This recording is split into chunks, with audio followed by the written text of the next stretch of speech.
Shine, what does this mean? I mean, he's getting up your first point like that and stuff, and getting into victory too. I mean, it means the world. We wanted a good start, so I was pumped to just be on the ice for that first one and get a point. It's awesome. Shiner, can you just talk about the way you guys battled throughout the night? You took that early lead and then just held them off for the rest of the way. Yeah, I thought we started a little slow, and then Larks buried that one, and I thought we kind of rolled from there, and we fought them off the rest of the way. It's a tough place to play, so we did a good job. You've been here for a few games now. What do you sense about this team? I mean, what's making this team so effective here? Guys are rooting for each other. You know, it's a positive bench. We're playing good hockey, and I think that's a big factor. A lot of the younger guys factored in that second goal, Simon, Berggren, Soderblom, just the impact that they're having on the group, and you've been around them for some time too. Yeah, I've seen them all grow into the players that they are. They all work hard. You know, they're all great kids. You know, I love them, so I'm just so happy for them. Are you getting more and more comfortable here as the days go on? Yeah, I mean a little bit. It's just it's taking it day by day and just trying to work my hardest. It's a long time coming, waiting for that first NHL point of the journey that you've taken. Was there any? Do you ever allow doubt to creep in that a moment like that might not happen? You know, I touched on it briefly after in my post game, that first game. You know, I was done. You know, I was done playing, and to be here, it's amazing. So obviously there's doubt. You know, you doubt yourself. What am I doing? You know, am I going to keep playing in the minors? Am I going to, do this forever? So I mean, just to get that point, it means the world to me. So about the defensive game you guys played tonight? I mean, pretty happy with it? Yeah, absolutely. I think guys are buying in. Guys are blocking shots. They put the pressure on us there at certain times, and we weathered the storm a little bit. So. Quick turnaround tomorrow too. What's kind of the focus now going into Vancouver? I think it's going to be the same thing that Coach touched on. We need to get to a good start. If we can get off to a good start, I think we have a good chance.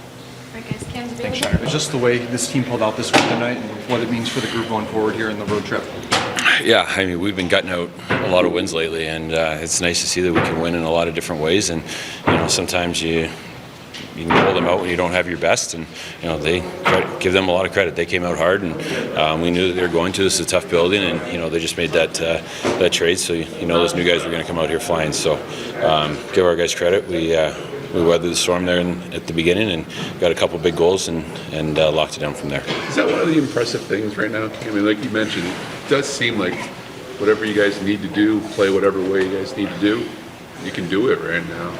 Yeah, I mean, that obviously gives us a lot of confidence. We can win, 2-1 games, 1-0 games, 5-2 games. We're winning a whole bunch of different ways right now, and that's what good teams do this time of year.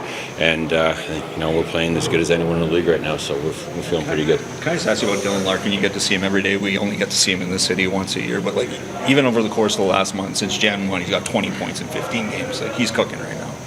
Yeah, I think this whole turnaround, obviously starts with the coaching change, but the leadership of Larks and he just kind of pulls everyone along with him. And you see Raymond elevated his game, a couple other guys too, and you put Marco Kasper in that category as well. He's been hot since we put him on that wing, so he's just been dragging everyone into the fight, and everyone's been following. A story like Shiners, I mean, it's a long season. I mean, do you guys when you get a story like that and just a guy coming up like that, it's got to pump everybody up and stuff? Oh, absolutely. I mean, it's such a feel-good story. I mean, he just never wanted to play anywhere else but Grand Rapids, and to get an opportunity to come up here and don the wing wheel, I know meant a lot to him. So for us to see how excited he was and for how much hard work he's put in to get to this point, you can see how much it means to him, and we're just trying to feed off that energy because it's fun to watch.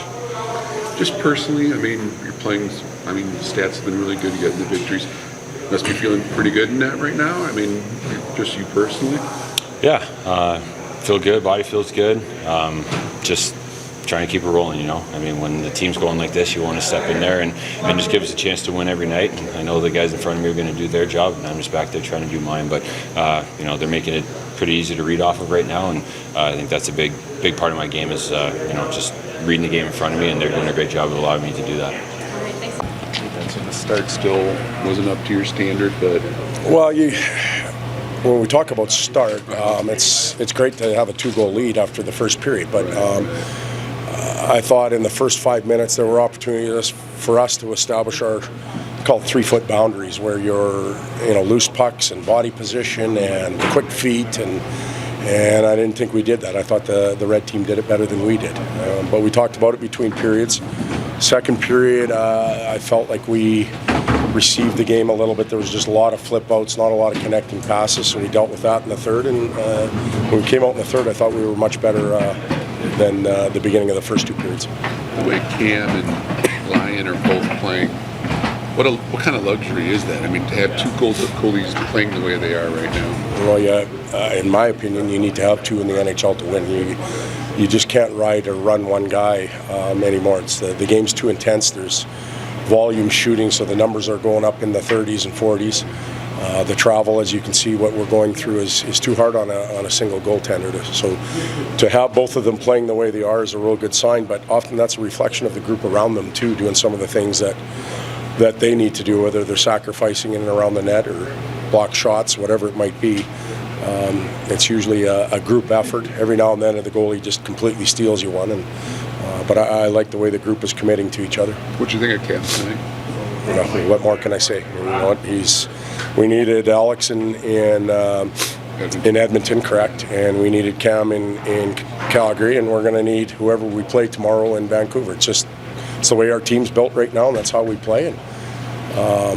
And I'll say again, I think they, being the two goaltenders, need the team too, so it's a good mix. Simon gets his goal at the end of the first period there, just the way that he can also impact the offensive game when he's coming from the back. Yeah, his legs get him into the play, and when he gets in trouble, his legs get him out of it. Great sense of timing and joining the rush. A lot of D-men can do that, but sometimes they don't arrive on time. They're too early, too late. He found a sweet spot, received the puck, and I've watched him a couple times from that situation kind of really bomb it wide or high. He just made the goaltender work and one squeaked by him. Such a long season. When you get a story like Shiner, can that just pump up a team for a little while? And just the way he's playing too for you. It certainly can, and it has. It's every team needs a rallying point, especially in January or February. Now what's going to happen is teams, not just the Wings, but everybody else are going to start thinking ahead. You know what? We're getting close to some rest and some healing time, but maybe Dominik can drag us into the games, and we'll figure out where we are with lineup tomorrow.